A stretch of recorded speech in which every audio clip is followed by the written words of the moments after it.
नमस्ते दोस्तों, स्वागत है आपका अपने चैनल बाजार आजकल में। आज हम बात करने जा रहे हैं एक ऐसे पेनी स्टॉक की जो अक्सर निवेशकों के रडार पर बना रहता है और वह स्टॉक है आलोक इंडस्ट्रीज। कल शेयर बाजार में तबाही के बीच अरबपति उद्योगपति मुकेश अंबानी की स्वामित्व वाली कंपनी आलोक इंडस्ट्रीज लिमिटेड के शेयर क्रैश हो गया। कंपनी का शेयर करीबन 10% तक टूट गया और 13 रुपये और 90 पैसे के इंट्राडे लो पर आ गया, जो इसका 52 वीक का नया लो प्राइस भी रहा।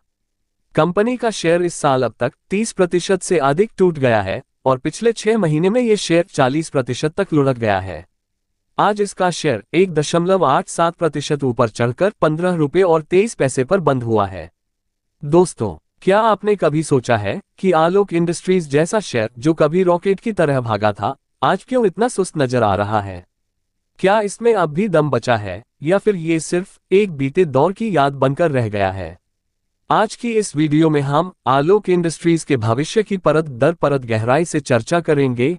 कंपनी का मौजूदा प्रदर्शन, financials, promoter activity, industry trends और आने वाले सालों में इसका क्या हो सकता है हाल। पिछला प्रदर्शन आलोक इंडस्ट्रीज ने साल 2020 में जबरदस्त सुर्खियां बटोरी थी, जब रिलायंस इंडस्ट्रीज ने इसमें भारी निवेश किया। उस वक्त निवेशकों को लगा कि अब कंपनी की किस्मत पलटने वाली है। शेयर ने भी जबरदस्त छलांग लगाए। 2020 में इसका शेयर 4 रुपये से 58 रुपये तक चला गया। लेकिन इसके बाद कहानी थोड़ी अलग हो गई। शेयर धीरे धीरे नीचे आया और अब ये 10 रुपये से 15 रुपये के बीच झूल रहा है। रिलायंस की भूमिका, कंपनी को एनसीएलटी के जरिए इंसॉल्वेंसी से बाहर निकाला गया और रिलायंस ने इसमें 40% से ज्यादा हिस्सेदारी ली। इससे ये उम्मीद जगी कि आलोक इंडस्ट्रीज रिलायंस के टेक्सटाइल बिजनेस को मजबूती देगा। लेकिन अब तक कोई बड़ा विस्तार या फायदे का संकेत नजर नहीं आ रहा है। क्या रिलायंस अब भी इस कंपनी को रणनीतिक तौर पर उपयोग करेगा या ये निवेश सिर्फ एक बैकअप योजना थी? मौजूदा फाइनेंशियल स्थिति, यदि हम आलोक इंडस्ट्रीज के फाइनेंशियल स्थिति को देखें तो मार्च 2024 तक की रिपोर्ट बताती है कि कंपनी लगातार घाटे में चल रही है। FY23 में कंपनी को 400 करोड़ रुपए से ज्यादा का नुकसान हुआ था। सेल्स में थोड़ी स्थिरता है, लेकिन ऑपरेटिंग मार्जिन्स कमजोर हैं। इसका मतलब है कि कंपनी अब तक पूरी तरह से प्रॉफिटेबल मॉडल में नहीं आई है। टेक्सटाइल सेक्टर की स्थिति, अब बात करते हैं टेक्सटाइल इंडस्ट्री की। भारत की टेक्सटाइल इंडस्ट्री एक समय पर ग्रोथ इंजन मानी जाती थी, लेकिन अब इसे ग्लोबल मांग में कमी, चीन की प्रतिस्पर्धा और कच्चे माल की कीमतों में अस्थिरता से जूझना पड़ रहा है। यही कारण है कि कई मिड और स्मॉल टेक्सटाइल कंपनियां मुश्किल में हैं। ऐसे माहौल में आलोक इंडस्ट्रीज जैसी कंपनी को सर्वाइव करना और भी मुश्किल हो जाता है। टेक्निकल एनालिसिस, अगर हम चार्ट्स की बात करें तो 10 रुपये का स्तर एक महत्वपूर्ण सपोर्ट है। अगर ये लेवल टूटता है तो 8 रुपये और 6 रुपये तक भी जा सकता है। वहीं अगर ब्रेकआउट होता है तो 30 रुपये तक की तेजी दिख सकती है, लेकिन इसके लिए कंपनी को कोई ठोस पॉजिटिव खबर देनी होगी। फिलहाल RSI, MACD जैसे इंडिकेटर्स न्यूट्रल हैं। शेयर होल्डिंग पैटर्न, प्रमोटर्स यानी रिलायंस इंडस्ट्रीज और JM financial asset reconstruction company limited की कुल होल्डिंग 75% है। ट्रेंड लाइन डेटा के अनुसार प्रमोटर रिलायंस इंडस्ट्रीज के पास कंपनी में 40% की हिस्सेदारी, जबकि JM financial asset reconstruction company limited के पास कंपनी में 35% की हिस्सेदारी है। कुल मिलाकर दोनों प्रमोटर की होल्डिंग आलोक इंडस्ट्रीज में कुल 75% है। FII के पास 2.38% और DII के पास बहुत ही कम, सिर्फ 0.42% की होल्डिंग है।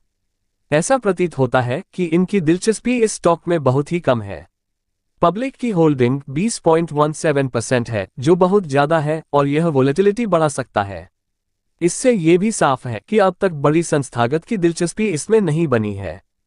फ्यूचर प्लान्स और बिजनेस स्ट्रैटेजी, हालांकि आलोक इंडस्ट्रीज ने कुछ मैन्युफैक्चरिंग प्लांट्स को अपग्रेड किया है और ग्रीन टेक्सटाइल पर फोकस करने की बात कही है, लेकिन उसका असर अब तक ग्रोथ पर नहीं दिखा है।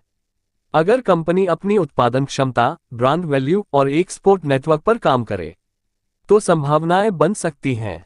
इन्वेस्टर सेंटिमेंट, आलोक इंडस्ट्रीज का नाम सुनते ही दो बातें आती हैं। एक तरफ उम्मीदें हैं क्योंकि रिलायंस जुड़ा है और दूसरी तरफ डर है क्योंकि फाइनेंशियल्स कमजोर हैं। रिटेल इन्वेस्टर्स फंसे हुए महसूस कर रहे हैं और नए निवेशक कॉशियस हैं।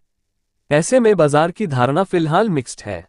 मुनाफे की संभावना और जोखिम, अगर कंपनी अपनी बैलेंस शीट सुधारती है, लॉस कम होता है और बिजनेस में टर्नअराउंड आता है तो ये शेयर 25 रुपये से 30 रुपये की रेंज में जा सकता है अगले 2-3 सालों में। लेकिन अगर हालात ऐसे ही रहे तो 5 रुपये से 6 रुपये तक गिरावट का खतरा भी मौजूद है। यानी यह हाई रिस्क हाई गेन का केस है। आलोक इंडस्ट्रीज बनाम अन्य टेक्सटाइल कंपनियां। जब हम ट्राइडेंट, वेलस्पून या वर्धमान जैसी टेक्सटाइल कंपनियों से आलोक की तुलना करते हैं तो ये कहीं पीछे नजर आता है। इन कंपनियों के पास बेहतर ब्रांडिंग, एक्सपोर्ट नेटवर्क और फाइनेंशियल स्टेबिलिटी है। आलोक को इनके लेवल तक आने में अभी वक्त लगेगा। 2025 और आगे की संभावनाएं। 2025-26 तक भारत में टेक्सटाइल सेक्टर को कुछ राहत मिल सकती है। FTA यानी free trade agreements, government incentives और PLI स्कीम के जरिए अगर आलोक इंडस्ट्रीज इन योजनाओं का फायदा उठाए और बिजनेस रिस्ट्रक्चर करे तो इसमें लंबी अवधि की ग्रोथ आ सकती है। लेकिन इसमें निवेश करने से पहले हर तिमाही के नतीजे देखना और कंपनी की दिशा को समझना जरूरी होगा। निष्कर्ष और सलाह। तो क्या आलोक इंडस्ट्रीज में निवेश किया जाए? अगर आप एक risk tolerant long term investor हैं और आपने केवल 2-3% पोर्टफोलियो इस तरह के टर्नअराउंड स्टॉक्स में लगाए हैं तो इसे मॉनिटर करते हुए रखा जा सकता है। लेकिन शॉर्ट टर्म में मुनाफे की उम्मीद कम ही दिखती है।